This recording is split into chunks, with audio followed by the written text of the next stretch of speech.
When you think, what is important in your life?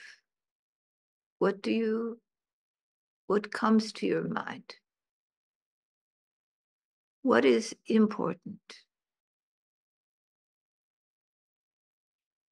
Is it your job? Does that come first? Is it your friendships? Is it your family, your children, your spouse?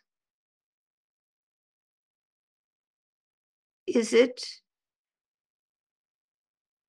Paramapurusha? Is it your meditation?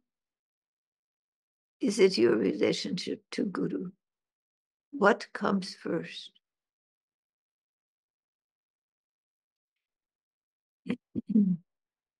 According to the passion in your heart, according to the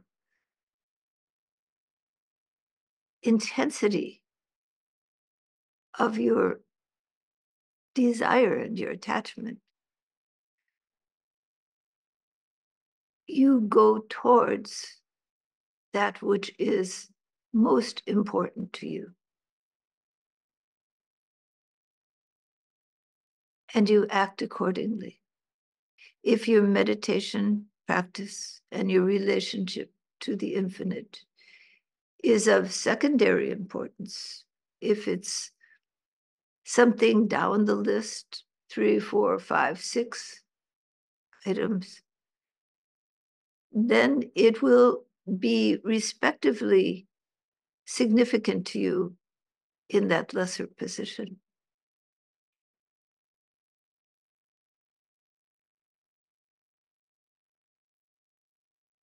But if it holds a primary importance for you, then the passion of your heart will draw you closer and closer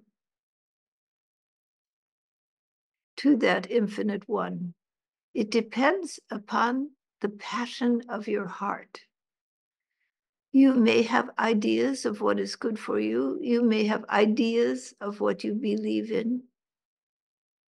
But what is significant and what you will move towards is what you are drawn to, what the passion of your heart draws you to.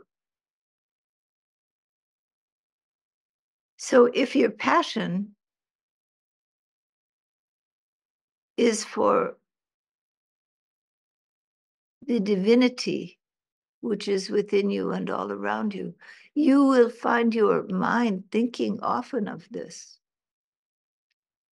You will find your intention drawn to this.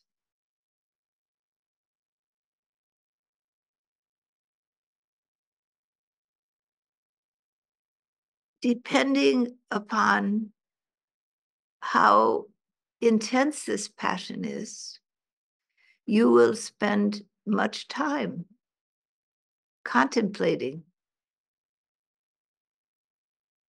thinking of, meditating on the infinite. If the passion is a little less, you will spend less time. It will not enter your mind as often. So, to truly realize the great, not simply to have a meditation practice, but to realize the infinite divinity that is the undercurrent of all existence, requires not only that you have a good meditation practice and that you apply yourself with discipline to that practice, but it is significant that you have passion, that you have love for the great. This love for the great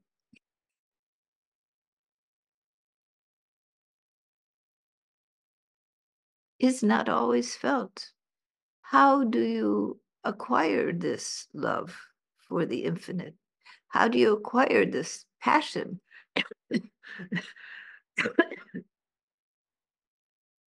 The passion to know the great.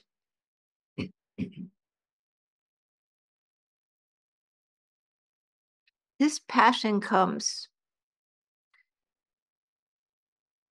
not merely from the desire to achieve or to have. It comes from experience. When you begin to experience the peace, the love, the guidance, the presence of the infinite, then that very presence kindles in you a desire to be even closer. Your passion is awakened. And when your passion is awakened, you begin to move towards the infinite.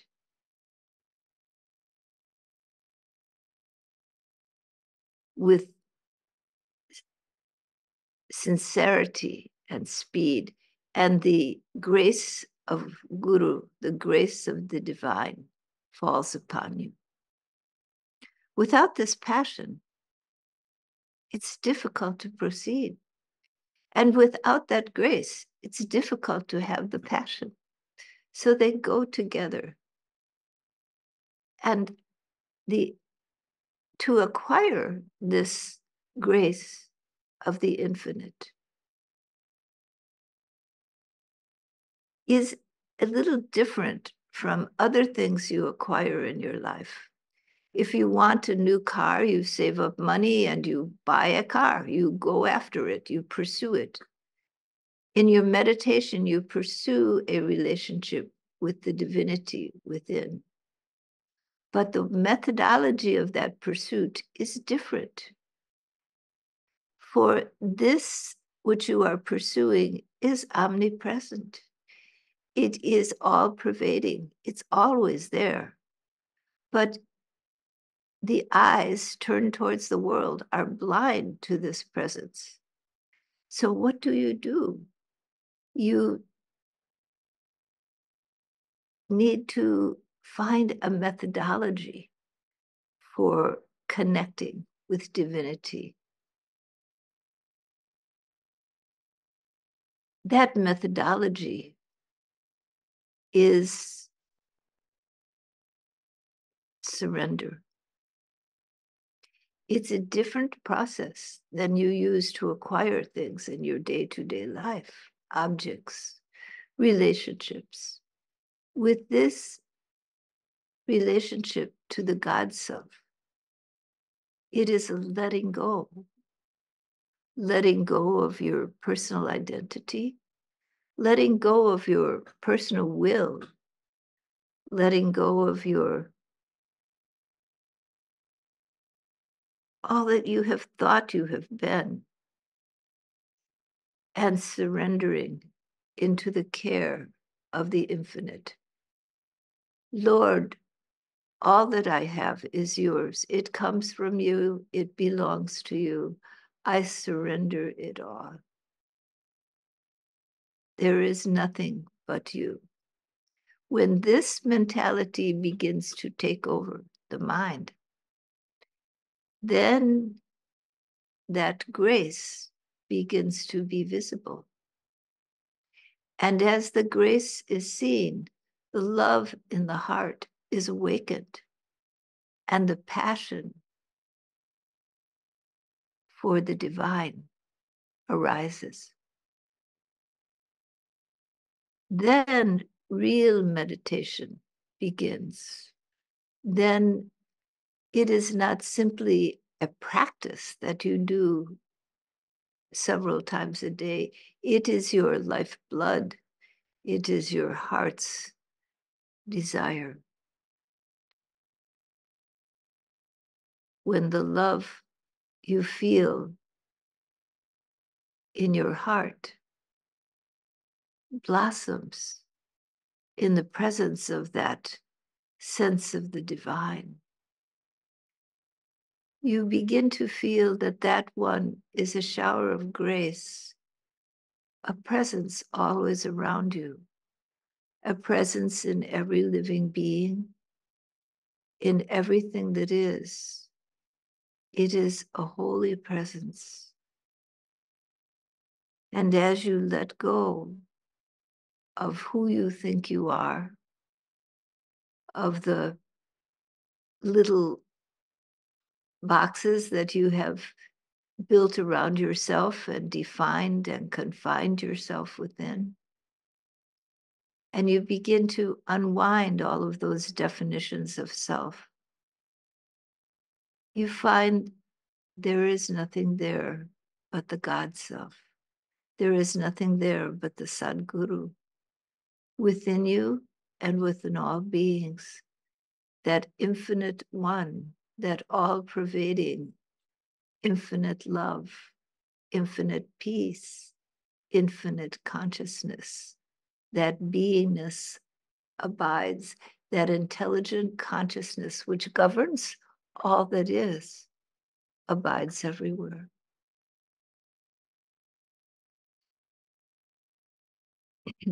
The method to come closer is to let go.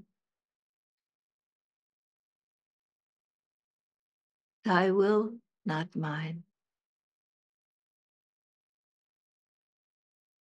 To let go of your definitions of your own self. If you feel you are small and you believe this, if you feel you are the body and the intellect and you believe this, then you become confined by those beliefs.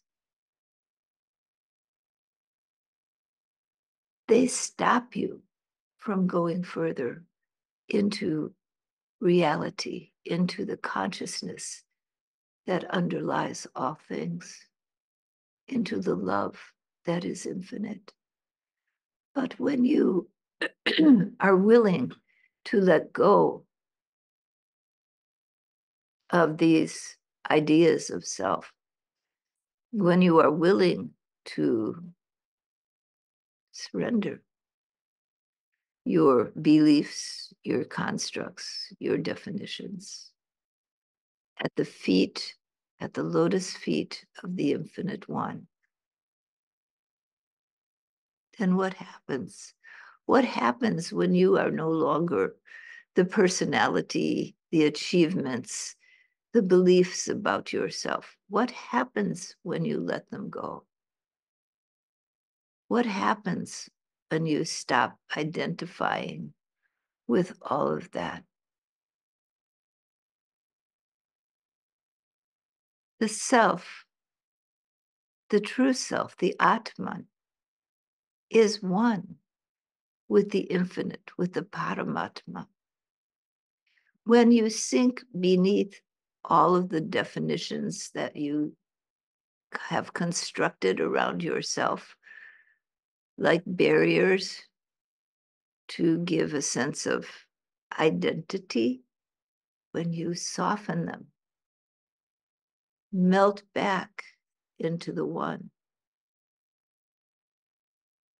let go, surrender, what remains? Consciousness sees then the whole of being. The Sadguru, the God Self, the Infinite One, comes into view.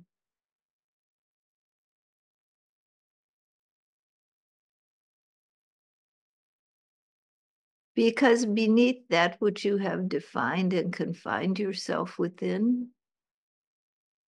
lies the ocean of divinity within you, around you, in all beings. That divinity is everywhere. It is the substantive nature of all that is. So there is no place that divinity does not abide. Even in the worst of people who you may feel repelled by, within them that abides. Only the mind lives in delusion, and the actions respond accordingly. Within you lies this greatness. It is not something to be acquired like an object, but it is something to be softened into, let go into,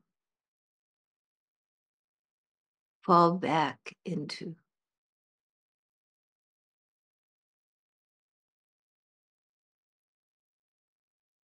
Begin to soften those definitions of self. Can you let go of all the things, all the ideas you have had, by which you have defined yourself? Can you let go of the feeling that you're not worthy? Can you let go of your personal ego identity, all those things that you feel you are accomplished at? All the definitions of yourself, the core definitions of who you are. Can you just soften, let go of you? When you do, and you soften into being, there is the infinite one, pure, omnipresent, the source of all love, the most beautiful of existence, pure being, pure love, infinite peace, the source of your being, the depth which holds you so that all the restlessness of your spirit dissolves. When you touch that one, you touch the whole of being. The love without end. Source of your existence.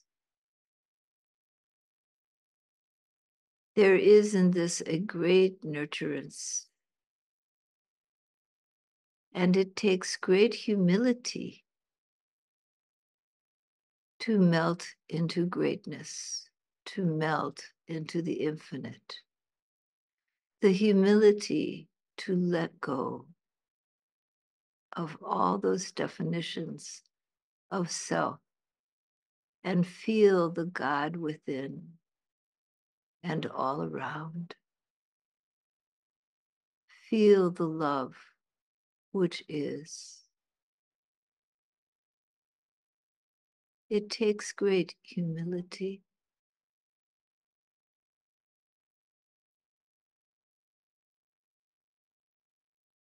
To let go of your smallness.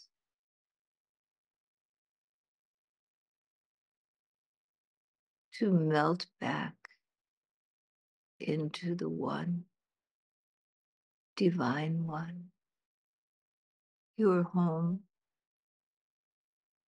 your source. There, melted into that which is. You are beyond life and death. For in this divine undercurrent of all existence, there is no life or death. There is being, ever conscious, ever aware intelligence through which the whole creation has unfolded within. This is your birthright, to know this. but it requires letting go. Letting go. And as you touch that divinity and you feel that, you feel it, then the passion of your heart is awakened. Your love for God, your love for the divine, your love for the Sadguru is there.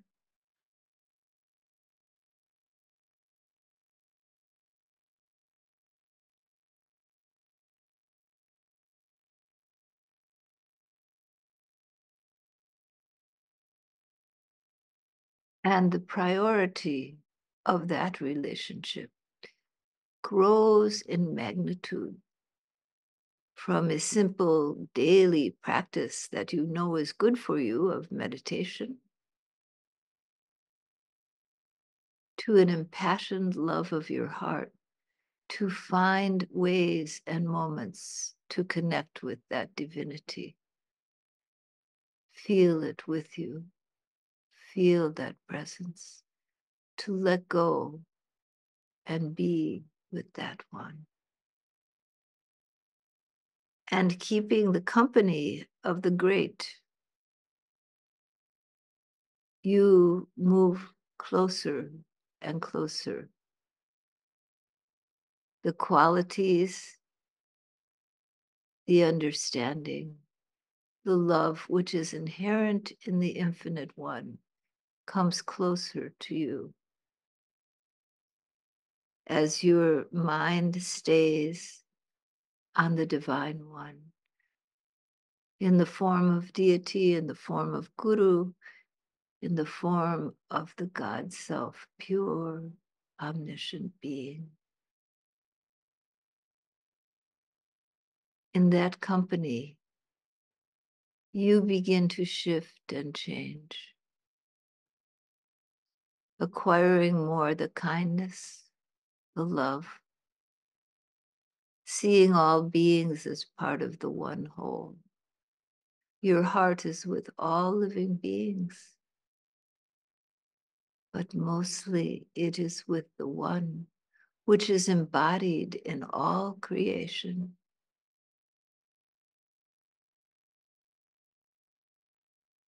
The one love, the one truth, the one essence of being. The beloved is known to you. And one cannot truly know that one without the spark of love growing in the heart. For in the presence of that one, the beauty, the truth, the exquisite nature stirs your heart. And thus you let go into that which is the most beloved of your heart and your soul.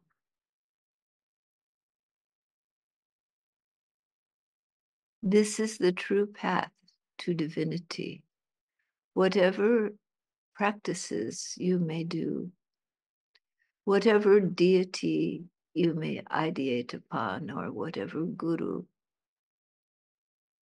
if it is Mother Mary, or a guru, or Christ, or Buddha, it matters not, for all are doorways which open to the infinite one. All are forms in which, when you go deep into that form, they dissolve into the one. Your Baba, your Ma, your Mother, your Father Divine is indeed that one essential essence. There is no other. The infinite Brahma, the infinite Divine One, is truly the Guru, the Lord, the One, from which in which all abides, an infinite divine conscious intelligence in which the creation is manifest.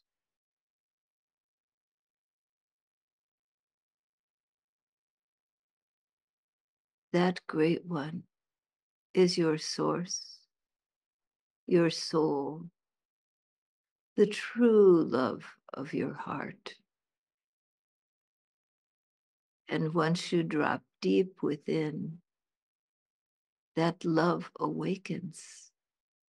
The knowing, the attraction to that from which you have come draws you home. And this is the true path of spiritual life. All right?